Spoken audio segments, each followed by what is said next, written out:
अकोला सरकारी medical college और सामान्य अस्पताल के शव गृह में फ्रीजर बंद होने के कारण यहां रखे शवों के सड़ने का बड़ा खतरा निर्माण हो गया है।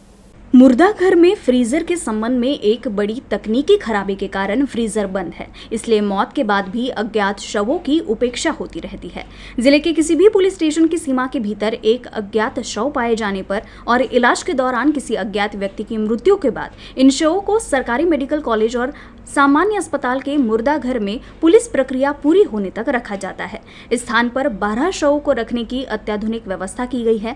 हालांकि पिछले कुछ दिनों से यहाँ का फ्रीजर बंद होने से शवों को रखने में काफी दिक्कतों का सामना करना पड़ रहा है। गेल्या अनेक दिवसापासून शव उत्पादन गृहातील फ्रीजर हे बंद आहे। सरकारने त्याकडे जातीने लक्ष देऊन त्यासाठी निधी उपलब्ध करून देण्यात यावा। अनोळखी प्रेत तसेच अपघातातील प्रेत यांची अवहेलना होत आहे। शीतगृहातून जर प्रेत ठेवायचं म्हटलं तर इथं अॅनाटॉमी डिपार्टमेंटला आणायला नातेवाईकांना तारेवरची कसरत करावी लागते। त्यामुळे सरकारने जातीने लक्ष देऊन फ्रीजरसाठी निधी उपलब्ध करून देण्यात यावा, तात्काळ फ्रीजर सुरू करण्यात यावे ही आमच्यासह नागरिकांच्या रुग्णाच्या नातेवाईकांची मागणी आहे।